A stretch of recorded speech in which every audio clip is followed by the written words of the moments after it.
Hello students, मैं हूं जयशंकर झा और आप देख रहे हैं career point Nawada by Jaishankar Jha. आज से मैं बीकॉम पार्ट थ्री के जो भी अकाउंट ऑनर्स के छात्र छात्रा हैं उनके लिए मैं वीडियो लगातार अपलोड करूंगा अपने चैनल से रात के 8 बजे। तो आज मैं आप लोगों के लिए जो छठा आपका ऑनर्स पेपर है लागत एवं प्रबंधकीय लेखाविधि यानी कि कॉस्ट एंड मैनेजमेंट अकाउंटिंग, उसका वीडियो लेकर आया हूं। इससे पहले इस चैनल से डिटेल्स में अकाउंट ऑनर्स का सिलेबस का डिस्कस किया गया है, जो कि जानना आप लोगों के लिए बहुत ज़रूरी है। अगर आपने अभी तक नहीं देखा है तो उसे देख लें इस वीडियो के बाद, लेकिन ज़रूर देख लें, क्योंकि उसे जानने के बाद आपको यह पता चल जाएगा जो आपको क्या पढ़ना है, कैसे पढ़ना है, अच्छा मार्क्स लाने के लिए किस रणनीति से आपको आगे पढ़ाई करना है। तो उसको देख लीजिएगा, आपको लिंक डिस्क्रिप्शन में मिल जाएगा।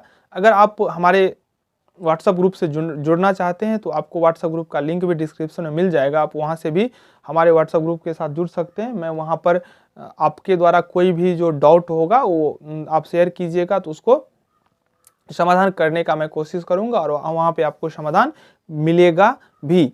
और रही बात, आज से मैं प्रत्येक रात 8 बजे वीडियो आप लोगों के लिए अपलोड करूंगा। आप लोग जुड़िएगा 8 बजे फिक्स टाइम, क्योंकि और उस टाइम आपको जो प्रॉब्लम होगा आप वहां पे बताइएगा। मैं एट ए टाइम आपको प्रॉब्लम सॉल्व करने का कोशिश करूंगा और आपका प्रॉब्लम सॉल्व होगा भी। तो चलिए आज से स्टार्ट करते हैं छठा पेपर जो है कॉस्ट एंड मैनेजमेंट अकाउंटिंग का। तो वीडियो स्टार्ट करने से पहले मैं आप लोगों को बता दूं, अगर आप हमारे चैनल पर फर्स्ट टाइम आए हैं तो प्लीज़ चैनल को जरूर सब्सक्राइब करके बेल आइकन को प्रेस कर दें और अपने फ्रेंड्स के साथ भी इस वीडियो को शेयर कर दें ताकि उन्हें भी मदद मिल जाए। और इस चैनल को थोड़ा ग्रो होने के लिए आप लोगों का सपोर्ट की आवश्यकता है। अगर आप लोग सपोर्ट करेंगे तो चैनल भी ग्रो हो जाएगा और उसके बाद क्या होगा, तो मैं आप लोगों के लिए बेहतर से बेहतर सुविधा प्रदान करूंगा। तो इसके लिए आप हमारे साथ बने रहें और थोड़ा अपने फ्रेंड्स के साथ वीडियो को शेयर कर दें। तो चलिए शुरू करते हैं आज का वीडियो। यह जो बुक है वो डॉक्टर बीपी अग्रवाल और डॉक्टर बीके मेहता का है। एसबीपीडी पब्लिकेशन का यह बुक है। तो मैं इस बुक से आप लोगों को पढ़ाऊंगा। आप लोगों के पास जो भी बुक हो उसे एडजस्ट कर लीजिएगा, कंसेप्ट सेम होता है, लेकिन मैं जो सवाल सॉल्यूशन करूंगा वो इस बुक से करवाऊंगा, ठीक है। तो आप लोगों का जो कॉस्ट का पहला चैप्टर है वो है लागत लेखांकन, अर्थ, महत्व एवं मूल्यांकन, यानी कि cost accounting, meaning, importance and evaluation. तो यह जो पूरा चैप्टर है पूरा थ्योरी बेस्ड है, इसमें प्रैक्टिकल का कोई भी क्वेश्चन नहीं है। लेकिन अगर हम मानव शरीर से तुलना करें, जिस प्रकार से शरीर में ब्लड की आवश्यकता होता है, ठीक उसी प्रकार कोई भी प्रैक्टिकल प्रॉब्लम सोल्व करने के लिए थ्योरी की आवश्यकता होता है। बिना थ्योरी के आप कोई भी क्वेश्चन सोल्व नहीं कर सकते हैं। हाँ, ऐसा हो सकता है आपको वो प्रैक्टिकल प्रॉब्लम को बार बार बताया जाए तो आपको याद हो जाए, आप उसको रट लें, लेकिन आप उस कंसेप्ट को समझेंगे नहीं, जो ये क्यों हुआ, कैसे हुआ। अगर कंसेप्ट को समझने के लिए आपको थ्योरी की आवश्यकता होगा ही। बिना थ्योरी के आप एक भी सवाल नहीं बना सकते हैं, यानी कि समझेंगे नहीं, याद कर लेंगे तो अलग बात है।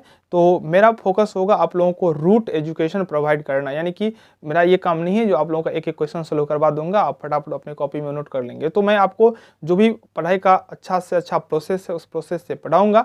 तो पहले 1-2 क्लास जो होगा वो पूरी थ्योरी बेस्ड होगा, और ये 1-2 क्लास जो थ्योरी बेस्ड होगा उसी में आपको प्रैक्टिकल का सारा प्रॉब्लम भी सोल्व होगा। प्रैक्टिकल का जैसे ही चैप्टर आएगा उसमें आपको बताएंगे, 1-2 क्वेश्चन बताने से आप 10-20 क्वेश्चन को इजी वे में सोल्व कर सकते हैं। लेकिन उसके लिए ज़रूरी है आपको थ्योरी जानना। तो आप हमारे साथ शुरू से अंत तक बने रहिए, एक एक चीज़ को जानिए। अगर आपको कोई भी डाउट होता है तो आप हमें निसंकोच पूछिए, मैं उसका समाधान आप लोगों को मिल जाएगा। चलिए देखते हैं क्या है इस चैप्टर से। तो सबसे पहले इंट्रोडक्शन देख लेते हैं, लागत लेखांकन होता क्या है। तो लिखा हुआ है वर्तमान औद्योगिक युग प्रतिस्पर्धा का युग है, यानी कि अभी का जो टाइम है वो कंपटीशन का युग है। अभी का जो इरा है वो कंपटीशन का इरा है। आज उत्पादन के कार्य का संपादन व्यापक स्तर पर किया जाता है, यानी कि आज का जो प्रोडक्शन का कार्य है वो बहुत बड़े पैमाना पर किया जाता है। यानी कि अब कोई छोटा मोटा व्यापारी रहा नहीं। अब का जो प्रोडक्शन होता है, किसी भी छोटा तो छोटा ही होता है, लेकिन सबका अपना जो लक्ष्य होता है, जो उनका उद्देश्य होता है, वो होता है उत्पादन को एक बृहद पैमाना पर करना। तो इससे क्या हो गया है, तो कंपटीशन बढ़ गया है। तो उत्पादकों तथा निर्माताओं के बीच गलाकाट प्रतियोगिता पाई जाती है। ये उत्पादन स्तर बढ़ने से क्या हो गया, तो एक दूसरे से कंपटीशन बढ़ गया है। ऐसी परिस्थितियों में वस्तुओं का प्रत्येक निर्माता चाहता है कि उत्पादन लागत अन्य उत्पादकों की तुलना में कम से कम हो। देखिए आप रेट बढ़ा नहीं सकते हैं। अगर आप सेम चीज़ का, सेम एलिमेंट का अगर आप कॉस्ट ज़्यादा रखते हैं, यानी कि सेलिंग प्राइस आप अधिक कर लेंगे, तो आपका क्या होगा, तो प्रोडक्ट बिकेगा नहीं। तो प्रोडक्ट बेचने के लिए अगर मार्केट में ऐसा बहुत प्रोडक्ट अवेलेबल है तो आपको रेट जो है एक समानांतर में रखना होगा, तो रेट बढ़ा नहीं सकते हैं। और बेनिफिट कमाने के ही उद्देश्य से कोई भी व्यापारिक संस्था का निर्माण होता है, व्यापारिक संस्था का स्थापना होता है। तो आप बेनिफिट लेने के लिए आप जो कर सकते हैं वो है अपने उत्पादन लागत को कम कर सकते हैं। उत्पादन लागत को कम करके ही आप अधिक से अधिक मुनाफा कमा सकते हैं। तो उत्पादन लागत अन्य उत्पादकों की तुलना में कम से कम हो, जिससे वह अधिक से अधिक लाभ अर्जित कर सके। लाभ अर्जित करने के लिए आप ऐसा नहीं कर सकते आप सेलिंग प्राइस को बढ़ा देंगे। अगर सेलिंग प्राइस को अगर आप बढ़ा देते हैं तो आपका प्रोडक्ट क्या होगा, बिकेगा ही नहीं, क्योंकि उसको कम दाम में वही चीज़ सामने मिल जाएगा, तो आपका प्रोडक्ट क्यों लेगा। तो आप ज़्यादा मुनाफा कमाने के लिए क्या कर सकते हैं, तो उत्पादन की जो लागत है उसको मिनिमम कर सकते हैं। इस उद्देश्य की प्राप्ति हेतु वह अपना उत्पादन तकनीक में निरंतर सुधार के लिए प्रयत्नशील रहता है। तो लागत को कम करने के लिए वो अपने उत्पादन तकनीक पर हमेशा काम करता है और उत्पादन तकनीक को बहुत सुधार लेता है। वह अपनी वस्तु का विक्रय मूल्य निर्धारित करते समय मुख्यतः दो बातों को ध्यान में रखता है। कोई भी जो प्रोड्यूसर होता है, कोई भी जो उत्पादक होता है, वो जो अपने वस्तु का विक्रय मूल्य निर्धारित करता है उसमें वो दो बात को ध्यान में रखता है। पहला जो है अन्य उत्पादकों का विक्रय मूल्य, यह जानना बहुत जरूरी है जो सेम प्रोडक्ट का मार्केट में क्या प्राइस है। अगर आप उस प्राइस से अधिक प्राइस अगर रख लेते हैं तो निश्चित रूप से आपका प्रोडक्ट नहीं बिकेगा, ऐसा हम सभी लोग जानते हैं। हम खुद अगर कोई प्रोडक्ट खरीदते हैं तो देखते हैं जो सेम रेंज में और किस कंपनी का क्या मिल रहा है। अगर किसी का सब कुछ सेम मिल रहा है लेकिन रेट में 2000 ज़्यादा है तो हम बोलेंगे, समझते हैं जो नहीं इसका 2000 ज़्यादा है, हम क्यों दें, जब सब कुछ हमको 13000 में ही मिल रहा है तो 15000 क्यों भुगतान करें। 13000 का सामान हम ले लेंगे, 15000 को सामान छोड़ देंगे, इससे क्या होगा, तो उसका बेनिफिट कम हो जाएगा। तो जब हम वस्तु का विक्रय निर्धारित करते हैं क्या करेंगे, तो दो बात को ध्यान में रखना है। पहला अन्य उत्पादकों का विक्रय मूल्य और दूसरा क्या है, अपनी उत्पादित वस्तु की लागत। यानी कि विक्रय मूल्य तो हम बढ़ा नहीं सकते हैं और बेनिफिट कमाने के लिए हम क्या कर सकते हैं, तो अपने उत्पादन लागत को कम कर सकते हैं। इसलिए हमको दो बातों को ध्यान में रखना है, दूसरे उत्पादकों का विक्रय मूल्य और अपना लागत। व्यापार के दैनिक लेन देन से संबंधित जो लेखे रखे जाते हैं उनसे केवल व्यापार के लाभ हानि व आर्थिक स्थिति की जानकारी हो पाती है। यानी कि प्रत्येक व्यापारी जो लेन देन दैनिक रखते हैं उनसे क्या पता चलता है, तो ट्रेडिंग अकाउंट बनाते हैं, पीएल अकाउंट बनाते हैं, बैलेंस शीट बनाते हैं, इससे उन्हें लाभ हानि का ही पता चल पाता है और उससे एक्स्ट्रा पता नहीं चल पाता है। तो उन लेखों से उत्पादन की लागत की जानकारी नहीं हो पाती। अतः उत्पादन लागत की जानकारी प्राप्त करने के लिए पृथक यानी कि अलग से लेखांकन की आवश्यकता होती है। यानी कि उत्पादन लागत के जानकारी के लिए एक अकाउंट प्रिपरेशन करना होता है जिसे हम लागत लेखांकन कहते हैं। लागत लेखांकन करना क्यों जरूरी है, हम लोगों ने अभी तक जान लिया है। जो अभी का जो युग है वो प्रतिस्पर्धा का युग है। इस प्रतिस्पर्धा में बने रहने के लिए हमें उत्पादन लागत को न्यूनतम करना है, उत्पादन तकनीकों में लगातार सुधार करना है, दूसरे उत्पादक के विक्रय मूल्य से कंपैरिजन करना है। तो इस सब काम करने के लिए एक अकाउंटिंग की आवश्यकता होता है जिसे हम लागत लेखांकन कहते हैं। चलिए देखते हैं आगे क्या है। आगे है वित्तीय लेखांकन। वित्तीय लेखांकन यानी कि फाइनेंशियल अकाउंटिंग जो है, तो वित्तीय लेखांकन में व्याप्त उपरोक्त कमियों को दूर करने के ख्याल से ही लागत लेखांकन पद्धति का सूत्रपात हुआ। उपरोक्त कमी यानी कि वित्तीय लेखांकन से हमें सिर्फ नेट प्रॉफिट या नेट लॉस का पता चल पाता है लेकिन उत्पादन लागत की जानकारी हमें नहीं मिल पाता है। उसके लिए ही लागत लेखांकन पद्धति का क्या हुआ है, तो जन्म हुआ है।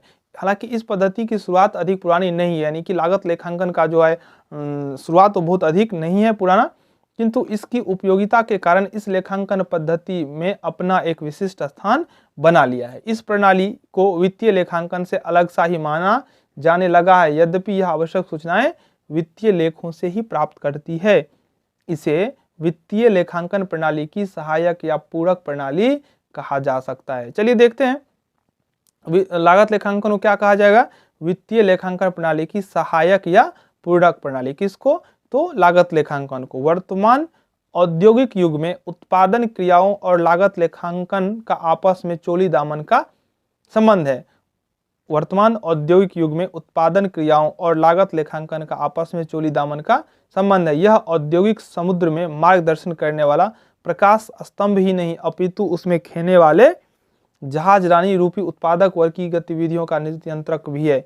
इस प्रणाली की विशिष्टता और इसका पूर्ण परिचय प्राप्त करने के लिए इसकी परिभाषा और अर्थ का ज्ञान होना आवश्यक है। तो अब हम लोग जानेंगे लागत लेखांकन का अर्थ और परिभाषा। ये जो था ये इंट्रोडक्शन था, जो लागत लेखांकन क्या है, क्यों आवश्यक है, अभी के समय में लागत लेखांकन का क्यों इतना इंपॉर्टेंस दिया जा रहा है। चलिए देखते हैं लागत लेखांकन का अर्थ और परिभाषा। आपको कहीं भी डाउट होता है तो आप पूछिए और थ्योरी पढ़िए। बहुत ज़्यादा स्टूडेंट्स ऐसे होते हैं जो थ्योरी पढ़ना नहीं चाहते, सिर्फ प्रैक्टिकल बनाना चाहते हैं, जिससे उन्हें कोई बेनिफिट मिलने वाला नहीं होता है, क्योंकि थ्योरी पढ़ना उतना ही जरूरी है जितना कि शरीर के लिए रक्त की आवश्यकता होता है। देखिए जैसा कि इसके नाम से स्पष्ट है, किसके नाम से, लागत लेखांकन के। लागत लेखांकन यानी कि जो लागत लेखांकन है ये क्या है, तो लागत का लेखांकन है। यह किसी वस्तु या सेवा की लागत ज्ञात करने की एक वैज्ञानिक प्रणाली है। लागत लेखांकन क्या है, किसी वस्तु या सेवा की लागत ज्ञात करने की एक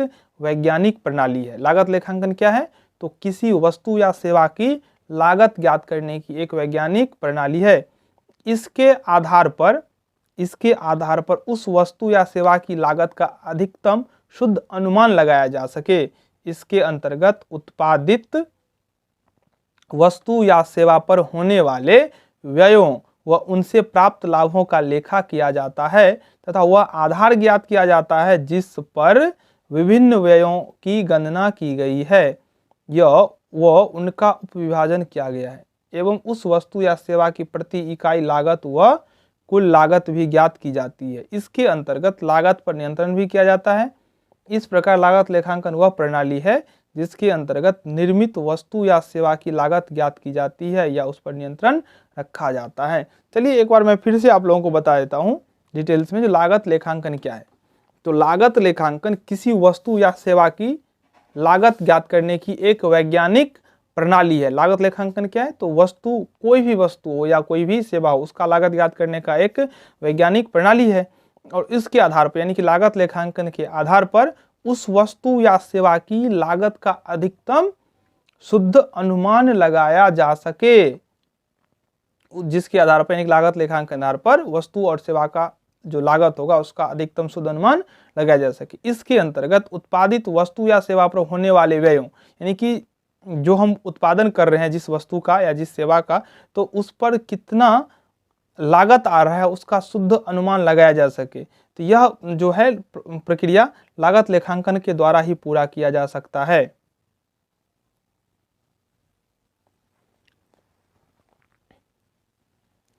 चलिए तो अब तक हम जान चुके हैं जो लागत लेखांकन क्या है। लागत लेखांकन क्या है, तो लागत लेखांकन एक प्रणाली है जिसके अंतर्गत निर्मित वस्तु या सेवा की लागत ज्ञात की जाती है और उस पर नियंत्रण रखा जाता है। किस पर नियंत्रण रखा जाता है, जब हम लागत पत्रक तैयार करेंगे, लागत का लेखांकन करेंगे, तो हमें एक आइडिया मिल जाएगा जो किस मद में कितना राशि व्यय हो रहा है, यानी कि कहाँ कितना खर्च हो रहा है, कहाँ अधिक खर्च हो रहा है, कहाँ कम खर्च हो रहा है, जिस पर हम आगे चल के नियंत्रण रख सकें।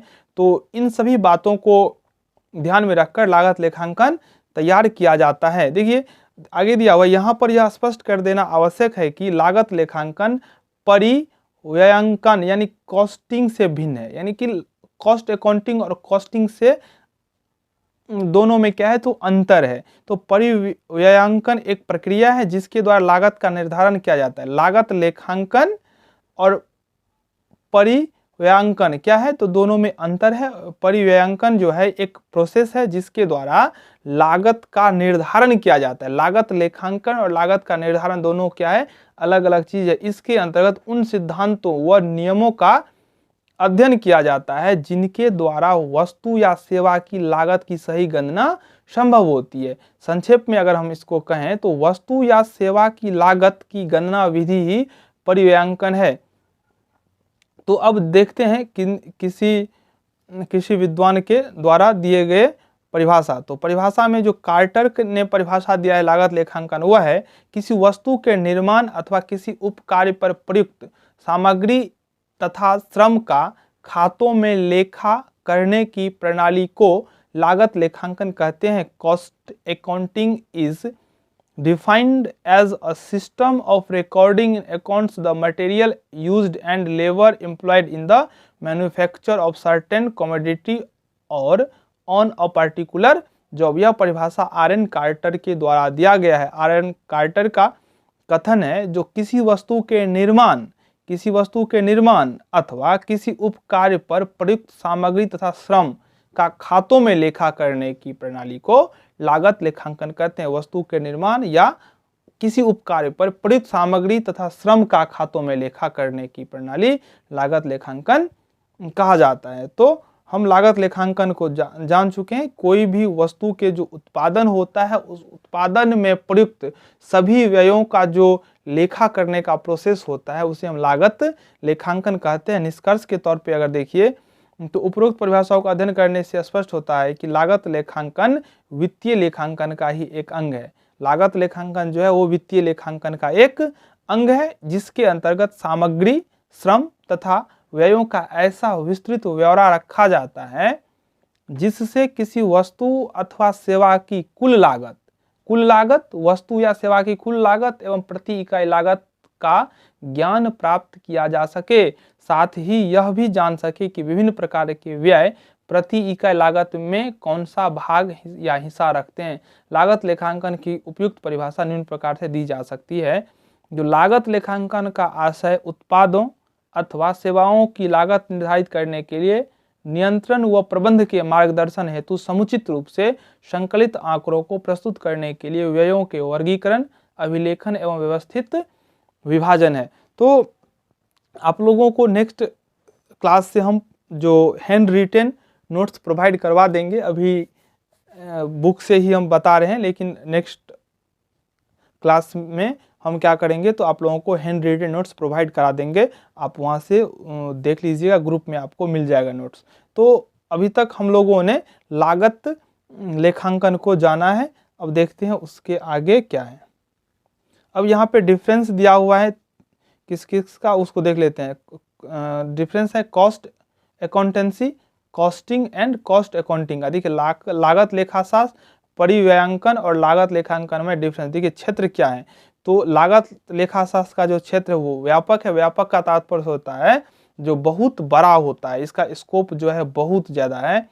परिव्ययांकन का भी क्षेत्र व्यापक है और लागत लेखांकन का क्षेत्र क्या है तो इसका एक लिमिटेड एरिया है, क्षेत्र इसका संकुचित है। यह तभी हम किया जाता है जब हम किसी वस्तु या सेवा के उत्पादन लागत को हमें ज्ञात करना होता है, कितना लागत उनमें लगा है, सिर्फ वो प्रोडक्शन का लागत इसमें ज्ञात किया जाता है।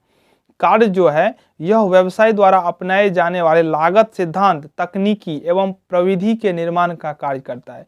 लागत लेखाशास्त्र का जो काम है वो है व्यवसाय द्वारा अपनाए जाने वाले लागत सिद्धांत, तकनीक एवं प्रविधि के निर्माण का कार्य करता है। और परिव्ययांकन जो है लागत की गणना से संबंधित है, लागत, और यह जो है लागत के अभिलेखन से संबंधित है। तो तीनों में यही डिफरेंस है। क्रियात्मक अवधि जो है यह प्रारंभिक बिंदु है, लागत लेखाशास्त्र जो है यह प्रारंभिक बिंदु है। यह वहाँ प्रारंभ होता है जहाँ लागत लेखाशास्त्र समाप्त होता है। लागत लेखाशास्त्र जहाँ समाप्त होता है वहाँ पे ये परिव्ययांकन प्रारंभ होता है, और जहाँ पे परिव्ययांकन समाप्त होता है वहाँ लागत लेखांकन प्रारंभ होता है। तो तीनों में डिफरेंस अभी हम देख रहे हैं। चौथा है इससे प्रबंध लेखापाल संबंधित होते हैं। प्रबंध लेखापाल संबंधित होते लागत लेखाशास्त्र से, और इससे लागत लेखापाल संबंधित होते हैं, और इससे लागत लिपिक संबंधित होते हैं। तो यही डिफरेंस है। चलिए अब देखते हैं लागत लेखांकन की विशेषता या प्रकृति। एक एक टॉपिक जो इम्पोर्टेंस है, जिसका एग्जाम में पूछा जाने का संभावना अधिक है, पूछे जाते हैं, उसको ही हम सम्मिलित कर रहे हैं। तो अब देख रहे हैं लागत का जो विशेषता है वो और प्रकृति। तो पहला दिया है लागत लेखांकन वित्तीय लेखांकन का एक महत्वपूर्ण अंग है। यह जो लागत लेखांकन कॉस्ट अकाउंटिंग जो है वो एक ब्रांच है किसका तो फाइनेंशियल अकाउंटिंग का। दूसरा जो दिया हुआ है वो है लागत लेखांकन से उत्पादित वस्तुओं की कुल लागत।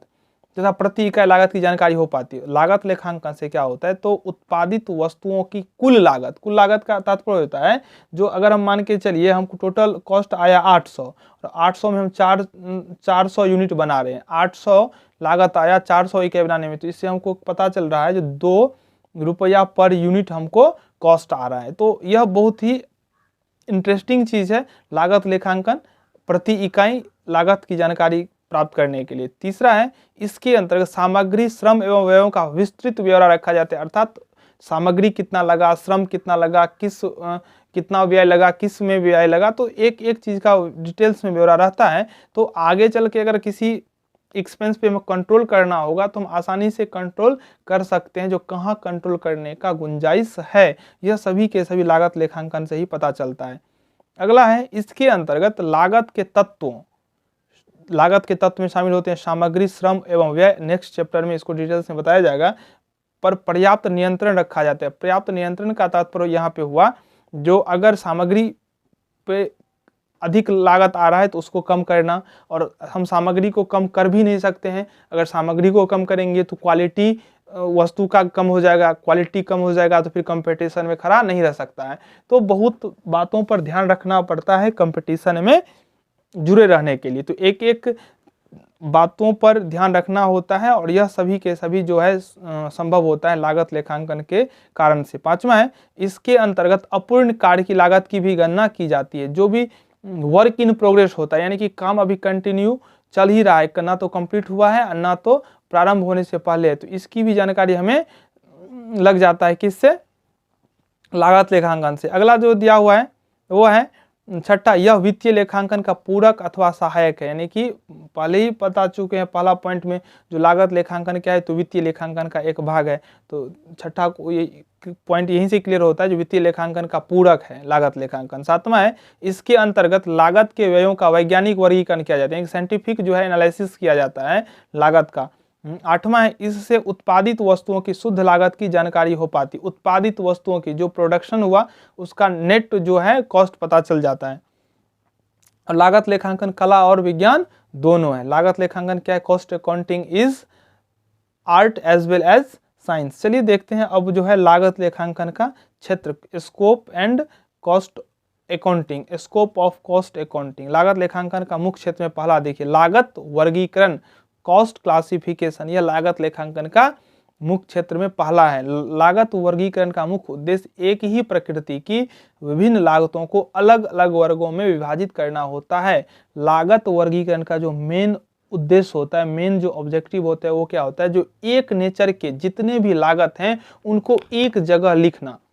लागत का वर्गीकरण जो है लागत लेखांकन का क्षेत्र में शामिल होता है, जो एक ही नेचर के जितने भी लागत है ना उनको अलग अलग विभाजित करना होता है। फिर है, लागतों का यह वर्गीकरण लागत प्रमाप के आधार पर किया जाता है, जैसे समय के आधार पर व्यय का वर्गीकरण, प्रकृति के आधार पर व्यय का वर्गीकरण, उत्पादन प्रक्रिया की प्रकृति के आधार पर वर्गीकरण, यह सब है, इनको अलग अलग भाग में बांटता है। अगला है कॉस्ट अकाउंटिंग, लागत लेखांकन। लागत वर्गीकरण के बाद जब क्लासिफिकेशन हो जाता है उसके बाद लागतों का संस्था की पुस्तकों में लेखा किया जाता है। जब नेचर के आधार पर, समय के आधार पर वर्गीकरण किया जाता है तब उनका क्या होता है, तो संस्था की पुस्तकों में लेखा किया जाता है। तो लागत लेखांकन हो गया, लागत वर्गीकरण, लागत लेखांकन। तीसरा है लागत विभाजन, कॉस्ट एलोकेशन, यानी कि लागत लेखांकन के बाद पहला हो गया वर्गीकरण, वर्गीकरण के बाद लेखांकन, लेखांकन के बाद पूर्व निर्धारित आधार पर विभिन्न विभागों एवं लागत केंद्रों के बीच लागत का विभाजन किया जाना इसके क्षेत्र के अंतर्गत आता है। किसके क्षेत्र के अंतर्गत, कॉस्ट अकाउंटिंग के अंतर्गत आता है। पहला वर्गीकरण, दूसरा संस्था के पुस्तकों में लिखना, फिर उसका विभिन्न विभिन्न विभागों एवं लागत केंद्र के बीच लागत का विभाजन किया जाना। चौथा जो है लागत का निर्धारण, यानी कि रेट फिक्स करना, एक निश्चित अवधि में उत्पादित वस्तुओं की लागत का निर्धारण किया जाना आवश्यक होता है। इसके लिए विवरण विधि, उत्पादन खाता विधि, उत्पादन तालिका विधि आदि का प्रयोग किया जाता है। इसके बाद लागत का क्या होता है, तो एक निर्धारण किया जाता है। अगला है लागत की तुलना, लागत निर्धारण के बाद एक अवधि की लागत की तुलना दूसरी अवधि की लागत से तथा एक संस्था की लागत की तुलना दूसरी संस्था की लागत से की जाती है। तो कंपनी का प्रोडक्शन तो एक वन टाइम होता नहीं है, पिछले साल भी हुआ होगा प्रोडक्शन, इस साल भी हुआ है प्रोडक्शन, तो इस बार का जो कॉस्ट आया है उस कॉस्ट का तुलना पिछले साल के कॉस्ट से किया जाता है। फिर देखा जाता है तो किस क्षेत्र में, किस विभाग में लागत अधिक हुआ है या कम हुआ है। अगर अधिक हो गया है तो कहाँ पे सुधार करना है, किस लागत को हम कम करेंगे ताकि मेरा जो है टोटल ओवरऑल जो लागत है वो कम हो जाए। यह ध्यान हम तभी दे सकते हैं जब हम कॉस्ट अकाउंटिंग का लेखा करें। तो लागत का तुलना किया जाता है, दूसरे संस्था से भी कंपेरिजन किया जाता है, जो सेम कंडीशन में, सेम प्रोडक्शन में दूसरे संस्था का क्या लागत आता है, तभी वो हम अधिक बेनिफिट कर सकते हैं। तो क्षेत्र में जो छठा है वो लागत नियंत्रण। देखिए, प्रमाप लागत, बजटरी नियंत्रण, स्कंध नियंत्रण, किस्म नियंत्रण आदि विधियों के द्वारा लागत नियंत्रण किया जाता है। इससे स्पष्ट है कि लागत लेखांकन से साधनों का समुचित प्रयोग संभव होता है। तो जब हम कंपैरिजन करते हैं तो उसे पता चल जाता है, और पता चलने के बाद जहां कंट्रोलिंग की आवश्यकता होता है वहां पे कंट्रोलिंग किया जाता है। सातवां है लागत प्रतिवेदन, यानी कि रिपोर्ट तैयार किया जाता है। लागत प्रतिवेदन का मुख्य उद्देश्य प्रबंध की आवश्यकता अनुसार लागत संबंधी सूचना सही समय पर प्रदान करना होता है। सही समय पर सूचना प्रदान करना होता है जिसे वो संस्था की नीति निर्धारण कर सके। आठवां, लागत में कमी लाना, अगर आवश्यक हो तो जहां पे गुंजाइश होगा ना लागत में कमी करना, वहां पे किया जाएगा। इसके अंतर्गत प्रति इकाई लागत कम करने का प्रयास किया जाता है ताकि संस्था अधिक से अधिक लाभार्जन कर सके तथा प्रतिस्पर्धा का सामना कर सके। नंबर है लागत अंकेक्षण। लागत अभिलेखों की जांच को ही लागत अंकेक्षण कहते हैं ताकि उनकी परिशुद्धता का प्रमाणित किया जा सके। इससे लागत प्रतिवेदन की विश्वसनीयता बढ़ती है, साथ ही सामग्री नियंत्रण तथा अशुद्धियों व कपटों को ढूंढने में कारगर साबित होता है। ये था लागत लेखांकन के क्षेत्र। अब देखते हैं लागत लेखांकन के उद्देश्य, लागत लेखांकन के उद्देश्य और कार्य। तो लागत लेखांकन के उद्देश्य और कार्य को देखते हैं। देखिए, प्रत्येक वस्तु, तकनीकी या प्रणाली के अपने कुछ खास उद्देश्य होते हैं। जितने भी तकनीक या प्रणाली है वो किसी न किसी खास उद्देश्य से ही बनाए जाते हैं। तो लागत लेखांकन का भी एक खास उद्देश्य है। लागत लेखांकन के भी अपने कुछ खास उद्देश्य हैं जिन्हें लागत लेखा प्रारंभ करते समय अवश्य ध्यान में रखना चाहिए। इनकी उपेक्षा करने पर भयानक त्रुटियां उत्पन्न हो सकती है। हालांकि लागत लेखांकन के अनेक उद्देश्य हैं, किंतु उनमें से कुछ प्रमुख उद्देश्य निम्नलिखित है। पहला, तो लागत लेखांकन का जो कार्य किया जाता है उसका जो पहला और प्रमुख उद्देश्य है वो है लागत का निर्धारण करना। किसी भी वस्तु या सेवा के उत्पादन को लागत याद करने के लिए ही लागत लेखांकन बनाया जाता है। लागत लेखांकन का मुख्य उद्देश्य उत्पादन या सेवा की लागत निर्धारण करना होता है। यह लागत अलग अलग हो सकती है, जैसे प्रति इकाई, प्रति ठेका या प्रति फॉर्म। इससे विभिन्न अवधियों की लागत की तुलना की जा सकती है। जब हम ईयर वाइज अगर लागत बनाए का लेखांकन करेंगे तो हम तुलना कर सकते हैं, जो 8 में कितना कॉस्ट आया था, 9 में कितना कॉस्ट है, 10 में कितना कॉस्ट आया। अगर कॉस्ट में वृद्धि हो रहा है तो क्यों वृद्धि हो रहा है, कहाँ पे वृद्धि हो रहा है, कहाँ पे हमको ठीक करने का गुंजाइश है, इन सभी बातों पर ध्यान तभी दिया जा सकता है जब लागत का लेखांकन होगा।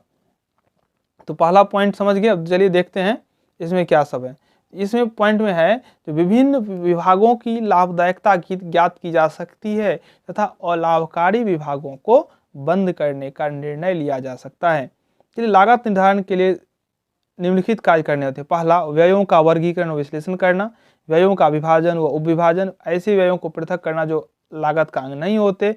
चौथा, लागत प्रमाप निर्धारित करना, श्रम, समय, मशीनरी और औजारों के संबंध में क्षय करना। ये सब जो है लागत निर्धारण के लिए कार्य है। चलिए देखते हैं दूसरा क्या है, लागत नियंत्रण। तो इतना पढ़ने के बाद आप जान गए होंगे जो कॉस्ट अकाउंटिंग का जो मेन पर्पस है वो है किसी वस्तु या सेवा का लागत याद करना और उस लागत को पिछले वर्ष के लागतों से तुलना करना और उसमें जहां जो आवश्यक कार्यवाही हो उसे करना। तो पहला लागत निर्धारण हो गया और दूसरा जो है वो लागत नियंत्रण। किसी भी व्यवसाय का मुख्य उद्देश्य लाभार्जन होता है। लाभार्जन का मतलब होता है लाभ अर्जन करना होता है, जिसकी प्राप्ति लागत नियंत्रण से ही संभव है। लाभार्जन यानी कि व्यवसाय का स्थापना ही होता है लाभ को अर्जन करने के लिए। लाभ अगर कम होगा तो उसका जो मेन ऑब्जेक्टिव है वो व्यवसाय स्थापना करने का वही पूरा नहीं हो पाएगा। तो किसी भी व्यवसाय का मुख्य उद्देश्य लाभार्जन होता है जिसकी प्राप्ति लागत नियंत्रण से ही संभव है। यदि लागत लेखांकन लागत पर नियंत्रण नहीं रख सकता, यदि लागत लेखांकन लागत पर नियंत्रण नहीं रख सकता तो इसका प्रमुख उद्देश्य ही समाप्त हो जाएगा, क्योंकि लागत लेखांकन का मेन ऑब्जेक्टिव होता है कॉस्ट को कंट्रोल करना, या किसी वस्तु या सेवा की लागत बिना कारण के ही न बढ़ जाए। लागत नियंत्रण के लिए लागत लेखांकन को अग्रलिखित कार्य करने होंगे। क्या क्या करने होंगे लागत नियंत्रण के लिए? पहला जो है वह है सामग्री नियंत्रण। ठीक है, सामग्री नियंत्रण में क्या सब कर सकते हैं ध्यान से देखिए, क्योंकि सारा का सारा प्रोसेस आपको प्रैक्टिकल प्रॉब्लम सोल्व करने में काम आ जाएगा। अगला देखिए क्या है सामग्री नियंत्रण में। लागत नियंत्रण के लिए सामग्री नियंत्रण आवश्यक होता है। लागत नियंत्रण के लिए सामग्री नियंत्रण आवश्यक तो अगर सामग्री को हम वेस्टेज कर देंगे, अधिक सामग्री का यूज कर लेंगे तो कॉस्ट क्या होगा? जाहिर सी बात है कॉस्ट बढ़ जाएगा। जैसे ही कॉस्ट बढ़ेगा आप सेल्स बढ़ा नहीं सकते हैं, तो आपको बेनिफिट उतना नहीं मिलेगा जितना आपका लक्ष्य है। तो लागत नियंत्रण के लिए सामग्री नियंत्रण आवश्यक होता है। इसके लिए लेखांकक सामग्री के क्रय व निर्गमन पर प्रभावी नियंत्रण रखता है। इसके प्रयोग में सावधानी बरतता ताकि उसमें होने वाली हानि जैसे छीजन, चोरी, गबन आदि से बचा जा सके। दूसरा मजदूरी नियंत्रण। मजदूरी, सामग्री ये सब जो है प्रत्यक्ष रूप से प्रभावित करता है किसी भी प्रोडक्शन को।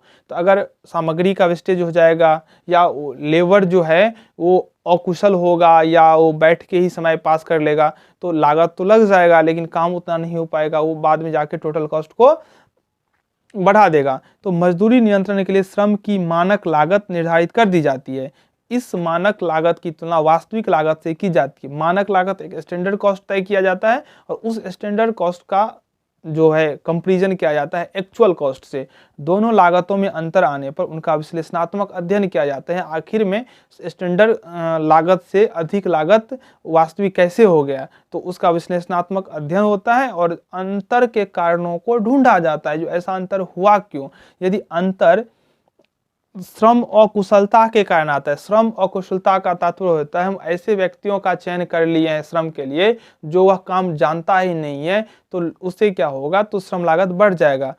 तो उसका क्या किया जाएगा? उपयुक्त उपचार किया जाता है। इस प्रकार श्रम की अकुशलता, लापरवाही व क्षति को रोका जा सकता है।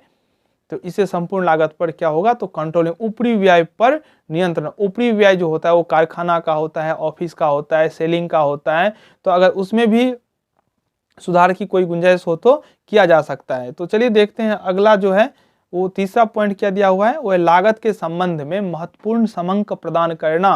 व्यवसायिक कार्यों पर नियंत्रण एवं लागत ज्ञात करने हेतु शुद्ध आंकड़े प्रस्तुत करना भी लागत लेखों का प्रमुख उद्देश्य है। व्यापारिक कार्यों पर नियंत्रण एवं लागत ज्ञात करने हेतु व्यावसायिक कार्यों पर नियंत्रण एवं लागत ज्ञात करने हेतु शुद्ध आंकड़े प्रस्तुत करना भी लागत लेखों का प्रमुख उद्देश्य है। सामग्री की मात्रा एवं मूल्य, श्रमिकों की मजदूरी, उनके द्वारा किए गए कार्य, विभिन्न कार्यों पर किए गए अन्य अप्रत्यक्ष एवं प्रत्यक्ष व्यय, उत्पादित वस्तु की मात्रा आदि को भी ध्यान में रखा जाता है। अगला स्कंध मूल्यांकन। लागत लेखांकन उत्पादन प्रयुक्त होने वाले कच्चे माल, चालू कार्य व तैयार माल के अंतिम शेष के मूल्यांकन को सरल बनाता है। लागत लेखांकन ऐसी महत्वपूर्ण सूचनाएं प्रदान करता है जिनके आधार पर कच्चे माल के अंतिम मूल्य का सही मूल्यांकन किया जाना संभव हो पाता है। अगला है विक्रय मूल्य निर्धारित करना। यह भी बहुत ही महत्वपूर्ण बात है। उत्पादों का मूल्य निर्धारण भी लागत लेखांकन का महत्वपूर्ण उद्देश्य होता है। लागत लेखांकन उत्पादन व सेवा का विभिन्न परिस्थितियों में मूल्य निर्धारण करता है।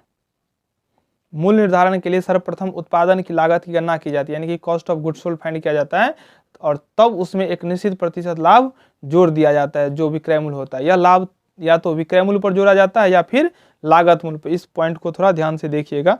सबसे पहले क्या होता है तो कॉस्ट ज्ञात किया जाता है और कॉस्ट में एक निश्चित प्रतिशत प्रॉफिट को जोड़ दिया जाता है। उसके बाद वो क्या निकलता है सेल्स। तो यह जो परसेंटेज प्रॉफिट होता है ये सेल्स पे भी हो सकता है और कॉस्ट पे भी हो सकता है। इसको थोड़ा ध्यान में रखना है। जो सेल्स का जो कैलकुलेशन होगा, जो डिटर्मिनेशन होगा वो कॉस्ट के अकॉर्डिंग भी हो सकता है और सेल्स के अकॉर्डिंग हो सकता है प्रॉफिट का। तो आगे चल के डिटेल्स में जानिएगा।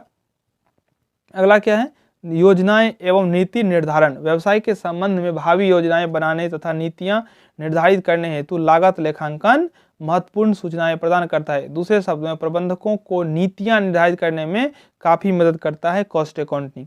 लागत, मात्रा, लाभ संबंध ज्ञात करने में, किसी खास उत्पाद के उत्पादन को चालू रखने या बंद करने में, जब वो कॉस्ट अकाउंटिंग करेगा तो पता चल जाएगा जो इस प्रोडक्शन का हम प्रोडक्शन जारी रखें या बंद कर दें, हमारे हित में है या नहीं। अगला है बनाओ या खरीदो संबंधी निर्णय लेने में। अगला है वर्तमान मशीनरी का प्रतिस्थापन नई मशीन से किया जाए या नहीं, अगर वो मशीन अगर हमारे लिए हेल्पफुल है तो उसको ही हम कंटिन्यू आगे रख सकते हैं। अगला है लागत लेखांकन का महत्व, लागत लेखांकन से क्या फायदा है। देखिए, वर्तमान औद्योगिक में जबकि औद्योगिक तकनीकें जटिल होती जा रही है, लागत लेखांकन का महत्व निरंतर क्या है, बढ़ता जा रहा है। विभिन्न उत्पादकों के बीच गलाकाट प्रतियोगिता पाई जाती है, एक उत्पादक दूसरे से आगे बढ़ने के लिए सतत प्रयत्नशील है। तो इस परिस्थिति में हमें लागत लेखांकन के महत्व को जानना बहुत ही आवश्यक है। देखिए, उत्पादक को क्या लाभ, एडवांटेज टू दी प्रोड्यूसर्स, जो प्रोड्यूसर हैं उनको क्या बेनिफिट मिल रहा है, तो सामग्री पर नियंत्रण, जो प्रोड्यूसर हैं उसको सामग्री पर नियंत्रण करने का अवसर मिल रहा है। अगर ऐसा गुंजाइश है तो लागत लेखांकन विभाग द्वारा स्वामी के क्रय, भंडारण एवं निर्गमन पर नियंत्रण रखा जाता है, जिससे सामग्री की चोरी, छीजन या अन्य प्रकार की बर्बादी आदि न्यूनतम हो जाती है। इसका परिणाम यह होता है कि प्रति इकाई सामग्री की लागत न्यूनतम होती है, जिससे वस्तु की निर्माण लागत में भी कमी आती है, अंततः उत्पादन के लाभ में वृद्धि होती है। देखिए, फिर से एक बार मैं बताता हूँ, लागत लेखांकन विभाग द्वारा सामग्री के क्रय, भंडारण एवं निर्गमन पर नियंत्रण रखा जाता है, जिससे सामग्री की चोरी, छीजन व अन्य प्रकार की बर्बादी आदि न्यूनतम हो जाती है। इसका परिणाम होता है कि जो सामग्री की न्यूनतम लागत होती है, सामग्री की लागत कम हो जाती है और उससे क्या होता है, तो ओवरऑल जो लागत होता है वो कम होता है और इस प्रकार उत्पादक को बेनिफिट मिल जाता है। अगला है श्रम पर नियंत्रण, तो श्रम पर भी नियंत्रण हो जाता है। इससे लेखांकन से क्या होता है, जो हमारा जो कारीगर है वो कुशल है या अकुशल है। अगर कुशल है तब तो ठीक है, अगर अकुशल है और श्रमिक के कारण से अगर कुल लागत बढ़ रहा है तो हम सही श्रमिकों को उस पर अपॉइंटमेंट कर लेंगे ताकि हमारा श्रम लागत बहुत कम आए। तो यह एक है। अगला जो बेनिफिट है वो है व्ययों पर नियंत्रण। इसके अंतर्गत विभिन्न ऊपरी व्ययों का नियंत्रण रखा जाता है। ऊपरी व्यय में शामिल होता है कारखाना ऊपरी व्यय, कार्यालय ऊपरी व्यय और बिक्री एवं वितरण ऊपरी व्यय। तो इन सब पर भी न्यूनतम करने का प्रयास किया जाता है जहां तक संभव हो। ऐसा तो नहीं होगा शून्य कर देगा, तो जहां तक अगर कम किया जा सके कम करने का प्रयास किया जाता है। चौथा है यंत्रों के उपयोग पर नियंत्रण। लागत लेखांकन विभाग द्वारा यंत्रों के उपयोग पर भी नियंत्रण रखा जाता है तथा मशीन घंटा दर की गणना कर यंत्रों की कार्यक्षमता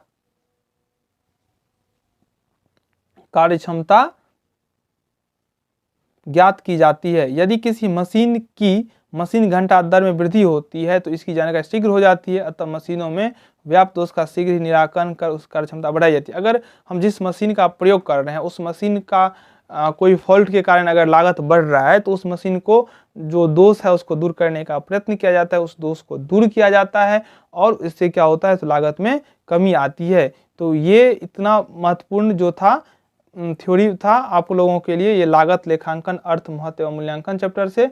तो एक बार मैं फिर से शॉर्टकट में बता दूं जो लागत लेखांकन क्या है। तो लागत लेखांकन किसी वस्तु या सेवा के उत्पादन लागत ज्ञात करने के लिए लागत लेखांकन किया जाता है। लागत लेखांकन करना किसी भी व्यावसायिक इकाई के लिए काफी महत्वपूर्ण है, क्योंकि लागत लेखांकन के द्वारा ही हम सामग्री, श्रम या किसी भी प्रकार की व्ययों पर नियंत्रण कर सकते हैं। तो इस प्रकार यह पहला जो चैप्टर है आप लोगों का लागत लेखांकन, यह खत्म हो गया। आप एक दो बार वीडियो को देख लीजिएगा तो निश्चित रूप से आपको पूरा क्लियर हो जाएगा। कहीं भी अगर कोई डाउट हो तो आप हमें बताइए और देखिए हमारे साथ प्रत्येक रोज 8 बजे चैनल पर नए हैं तो चैनल को जरूर सब्सक्राइब कर लें। बहुत बहुत धन्यवाद।